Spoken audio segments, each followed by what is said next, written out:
been gung-ho, 100% forward, and this is all I do every day. So I have a farm in Telford, Pennsylvania, where I train horses for other people. I rehab race horses off the track. I start horses for the very first time under saddle.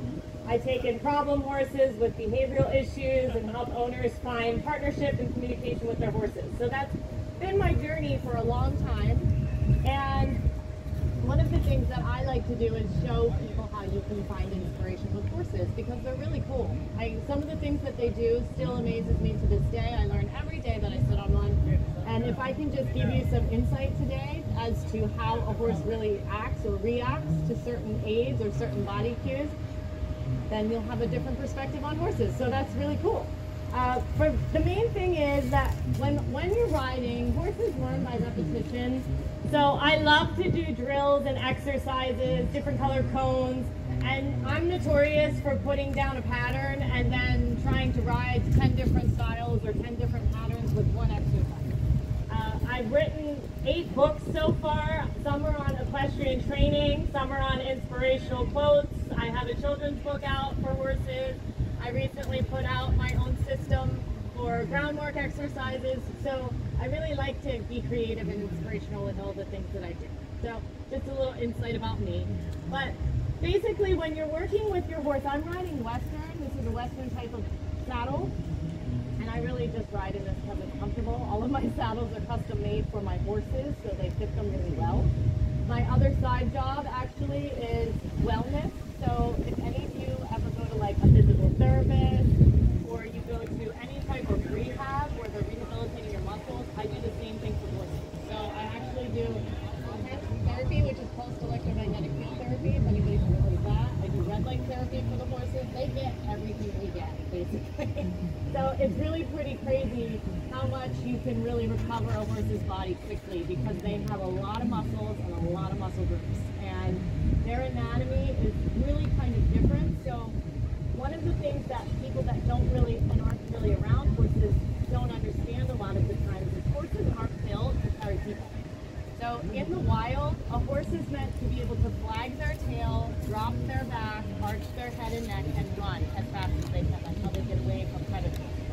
We don't want that as riders, because the primary part of their body that holds us is the vertebrae from the withers, which is this section of the body, all the way back to the lumbar spine, which is here. So picture you from between your shoulder blades to back at your tailbone, and somebody's sitting on you with your back approach. Okay, so it's not as strong that way, so we spend most of our time as trainers trying to get a horse to do the opposite and do horsey sit-ups, basically, and round the back so that they're more able to carry a saddle, weight of a rider, and balance the rider. And so one of the things with a horse is that it's the same scenario as like somebody sitting on your shoulder. Okay, if that person is leaning to the left, you have to go to the left. You can't go to the right or you're both going to fall down, right? So it's the same thing for the horses. I have to be the best rider I can possibly be so she can balance, because she has to get underneath me no matter what. Okay, so I also teach a lot of body position and balancing techniques so that horse people can be able to ride their horses more effectively. Okay, so it's all about really communication. They're 1,000-pound animals. They can be really dangerous. They half the time don't even know their size or how dangerous they could possibly be. But horses don't walk around life looking for trouble. It's mostly person created. So when horses are around people, they're not necessarily always aggressive or nasty or anything like that. That's usually man-made. So my job is to bring out the best possible part of the horse that I possibly can do, because I get all walks of life of people that come to me, from young kids to teenagers to middle-aged women to people in their 60s and 70s that just want to ride. So I go from the span of one end to the other. And what we're going to kind of show you a little insight on today is just your basic stuff. So when I'm riding, my legs are obviously going to be in the stirrups. Okay, so even when you're sitting in the bleachers, it's really important that your seat bones, what you're sitting on, okay, that you have even weight from the right to the left. So if you were to take your feet and lift them up like this on the bleachers, you'll start to feel like a little knuckle digging into the bleachers. That is your seat bone. And they can actually feel that through the saddle and through the saddle. So they're super sensitive to any type of touch. They can feel a fly landing on their skin. Okay, so it's really important when anyone's learning to ride, that you actually balance your body to the best of your ability. Which is also important that if you're crooked and you sit on a horse, you can make them crooked. Okay, so I often come across that as well. Crooked horses, and then do they create crooked riders, or do crooked riders create crooked horses? So it's one or the other.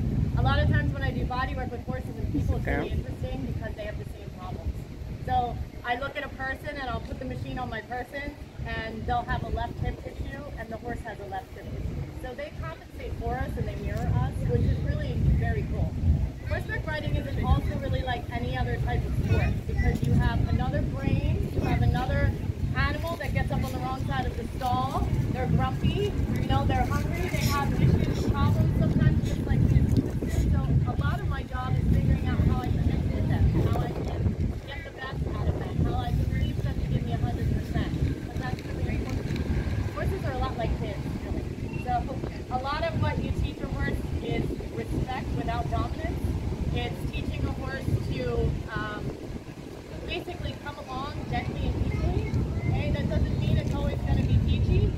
So I have times where I reprimand the horses as well, but it's important that the horses get a yes answer as much as possible because nobody wants to be told no 100 times. If you go to work every day, if you have a boss that rides you, and they are just every day telling you, no, don't do this, no, don't do that, you don't like your job very much, do you? You get up and you don't really want to go to work, and then it starts, you know, off onto your other co-workers, and then you're talking about your boss in the break room. And all of this sort of stuff starts stemming from the fact that you haven't been given a break from it. You don't get, oh, yeah, you're doing a good job, right? Everybody likes positive reinforcement. So it's super important when I work with the horses that they understand and know, thank you, that was great. Hey, they don't guess right all the time. So there's 4 things that train a horse. It's really pretty simple. You need a motivator. That's something that makes the horse want to change what it's currently doing. Quite simple, okay? Second thing you need is a spot. Spot can be the size of a dime, okay? So I always try to make my spots really small because the horse is huge. So if I'm trying to ride the whole body, that's very different from me trying to pick up the left front foot and bring it to the left. Okay, so my spot can be the size of a dime or a quarter. The smaller I can make it, the more precise I can be. That spot needs to go in a direction. There's only 6 ways: up, down, left, right, forward, or back. And what's really cool about horses is they will just start guessing, okay? And the only way that they really know that they're correct is by my 4th thing, which is the most important thing in the world, and that's release. Release of pressure, reward, okay? Nobody likes to feel pressure. It gives you anxiety, it builds. It makes you go, oh God, I don't want to do this. It makes you not want to perform, okay? So if my horse knows every time that, oh gosh, I feel a motivator coming. She's looking for something. What direction does she want? That was it, because she felt the release. Now here's the thing. How many repetitions do you think it takes to put something into muscle memory? Anybody have a tiny guess? Like signing your name, stopping at a red light, 3. Anyone else? I'll give you a hint. Way higher than that. Way higher than that. Anyone?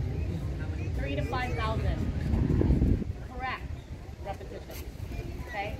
So you think about that, how many times that you did something in your life. Who's really good at their job? You do it every day, right? If they throw another new task in it, it throws you off a little bit, but you're still pretty good at it. If I came to your job and tried to do your job, I would struggle for quite a while, and then once I got it, through repetition, I would be a lot better at it. Okay? It's the same for my horses. I have horses that are along in different areas because I have time to put more repetition on certain horses. Okay? If any of you saw me in previous years here, I rode a little paint horse named Phantom. She actually just passed away 3 weeks ago. So I had her for 17 years, our partnership. And it's heartbreaking to start over. But I had Valencia in my barn, and I'll be honest, Phantom was always easy. She always knew everything. It was easy to throw her on the trailer. It was easy to take her places. She just knew everything because we had so many repetitions and so many things that we did together. So simple, right? I am starting all over again. And it's really hard as a professional to go through. It takes years. So we're in this together at this point. So having her at this fair is actually really awesome. These sheep every time. You guys turn around and see these sheep. That is what she's looking at. So every time these sheep come out, she's like, oh, do you guys see those sheep? What are those? They're like, oh, there's the dog. actually see pretty far away. Do you know they can see their owner up to a mile away? It's crazy. They know like your body language and how you walk. So it's pretty neat. Horses are pretty receptive to things that are really far away. It's also kind of a curse because they spook at things that are really far away as well. And sometimes you're riding around, you're like, what are they looking at? And you're like halfway across the arena. So that's why she's here. This will take me a lot of fairs to get her used to that going by, a stroller going by, an umbrella opens up, wind blows, you know, something happens, but she's not going to focus on you, but she's going to stay focused on me. Okay, so I'm going to show you a little bit about how we start, right? Because normally I'd have all these bells and whistles, but Phantom was my one that I had 17 years on. She'll be that way in about 5, but now you're seeing the beginning parts of it and how we actually go about it. So what it takes to make a really precise, productive horse is repetition. So Phantom probably had about 100 to 500,000 repetitions on her. And that's all it is. It's just the difference in time, management, showing them how to do it. Okay, so again, like if we go to something so simple, as you look at the left front foot, right, the one that has the purple wrap on here, if I have a motivator, they give me my left rein here, and if I take my left hand to the left, I am looking for my spot, which just here at the left leg wrap here. If I want them to go to the left, once it does, it's really that simple.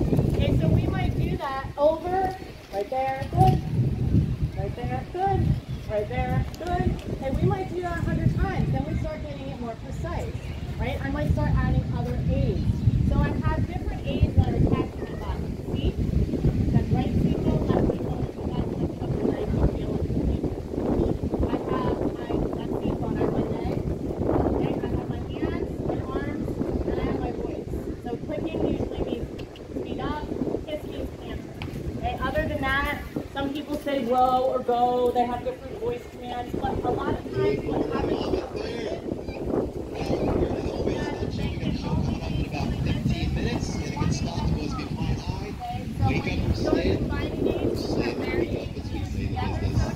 show today, the first one. So just a few minutes and the wheels coming at you.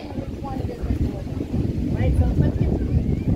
So I'm just going to show you a little bit about, let's just focus.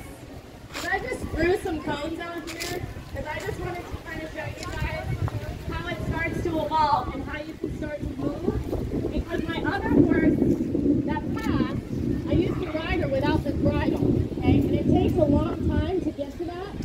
But Valencia is actually in the beginning stages of it, and what she's wearing around her neck, I designed products as well.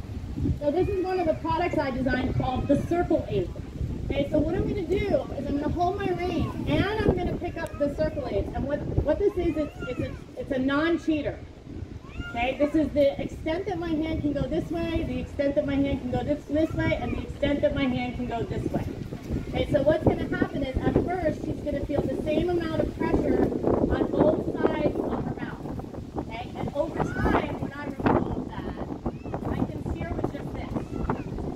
Okay, so once that happens, you have another line of communication. So you have more, what we're always after as trainers is lightness. How light and how free can we actually make our horses go?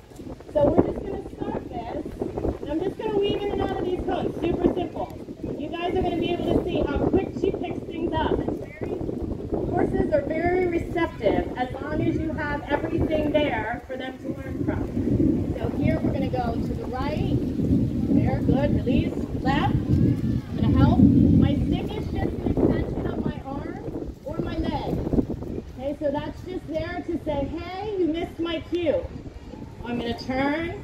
I'm going to tell her to hurry up a little on this side. Good job. Release. We're going to come back to the right. Good. Release. We're going to come back to the right again. Now I'm going to focus on the blue cone. I'm going to go around the blue cone to the left. Good. Good.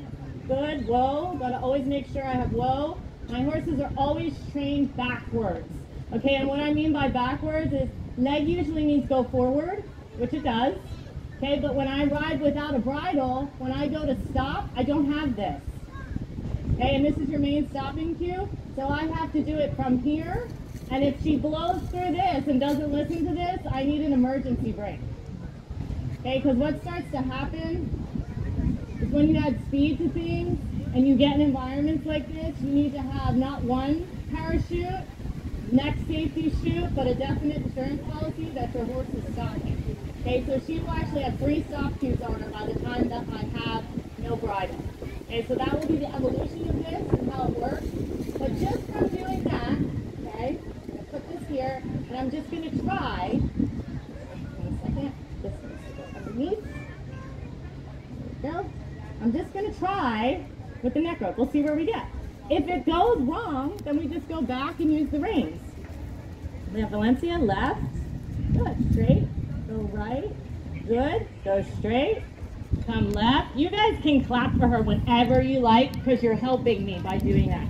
When you guys clap, she has to get used to all that and used to the different sight sounds. And the more you clap, she's going to be a performance horse and do this all the time. So the more you get loud over there and clap, the more she's got to get used to it. I don't ever mind anybody being loud. Thank you. Awesome. And horses know once they start being performance horses like this, like if you just saw the little pony tornado, the more you clap for them, the more they perform. They love it. Yeah. So this is pretty cool, right? So we're already almost riding with no bridle. Isn't that cool? See how quick she picked that up? Right there. She didn't want to stop, so I would stop and exactly say that's slow. And then we'll reiterate the first that's it. Whoa. We're going to back it up. She's going to get released. Whoa. Good job. Got the knees up. Whoa. Back up. Oh, neat. Good job. Yeah, check it out. That's neat. Can you do something fancy? Hold on. Raptor Project. Oh, Birds this of is Prey. really This is nice. Raptor Project This 10. is what's called a side pass? Very good. Let's see if we can get technical. I'm asking for a lot here, by the way. All right, orange. Orange, pony, yellow. Let's see. Show ring run. Go ahead. Also, if you look at shopping, Perfect. Good job. Oh, we're going to trot, too. Okay. Let's try trotting in between the toe. produce, and we're all about the agricultural industry. Come back to the left. Oh, my God. There you go. Oh my gosh, she's doing awesome, you guys. Literally, Good girl. I've done this with her probably 2 or 3 times at home. So you are actually seeing what it's like for a horse to start learning this in the very beginning. It's cool, right? It's very neat how they pick things up. Like I said, I love my job. I love it. It's awesome to see and help horses, and the communication that people find within animals is amazing. Horses have healed me from so many things in life, and they really are one of the best things as a hobby or just as something that you do. I'm lucky enough that I can do my job every day and still love it and have a passion for it and walk outside. My horses are right there every day. And it's really a blessing. It's a lot of hard work. It's 365 days a year, but I wouldn't trade it because it really has given me so many things in life. So many opportunities, so many cool things. Oh my goodness, Steve. Look at you. Okay, now we gotta try going from yellow to orange. So let's try that. Can we do it? And by the way, guys, you think that horses can just go to the left and they can just go to the right? They can't. Woo! It's like a brick wall down the hill. That was nice. They have to be taught, just like you're right and left-handed. Okay, so you know how hard it is to write with your left hand if you're right-handed? It feels the same to them. So sometimes when you're on them, they always have a side that bends really easy. By bending, I mean, if I picked up the left rein, she just bends. Sometimes when you pick up the right rein, she doesn't bend as quick. So I would work on that and do a lot more repetitions on one side than the other, okay, to make her even. A lot of what happens with horses is the novice people don't make their horses symmetrical. Okay, so the horses end up having issues and unevenness in their body and their muscling. So saddles don't fit correctly and horses get really sore. There's a lot of things that can go wrong with all of that. So that's what I try to help people with and try to reiterate with it.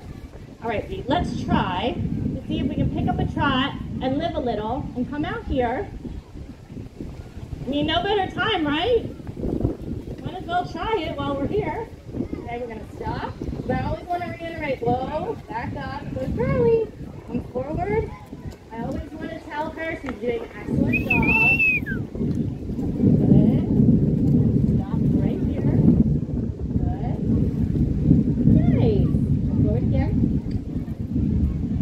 And I will keep the bridle on for quite some time because if I need to, I have it to say, oh, whoop, you missed it. Okay, it's always there just as a safety precaution.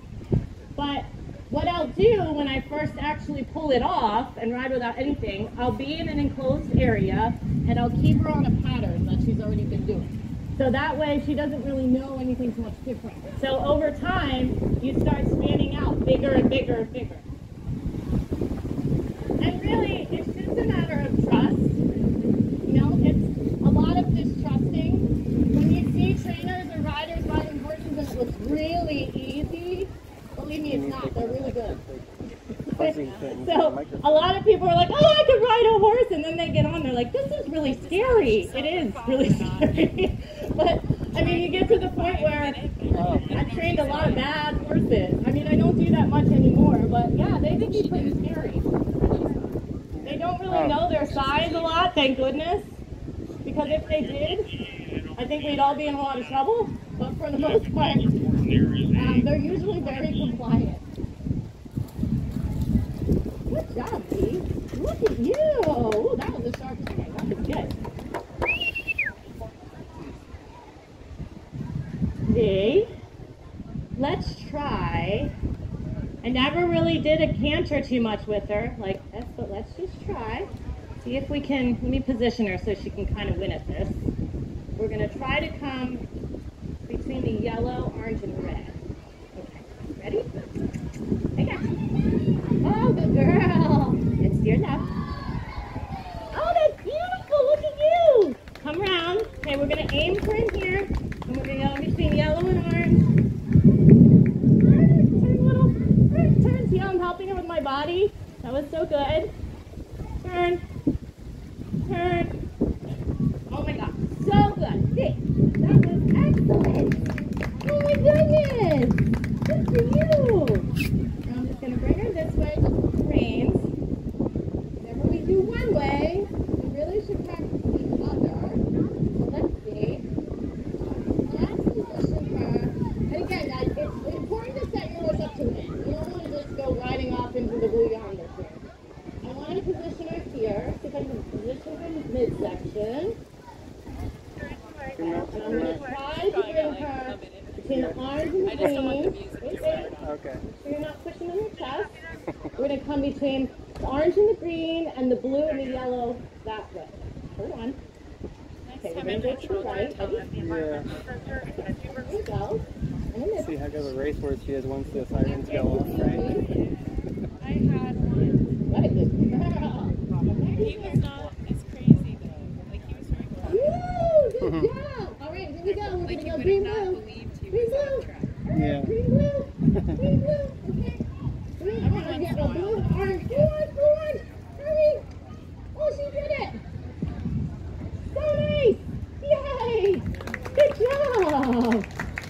Aw, that was awesome. So, like, that's how we start, right? The progression of it is how we start. And once she starts to get the idea, then I start being more precise. You know, I'd maybe make this smaller. I'd make my pattern a little bit more difficult.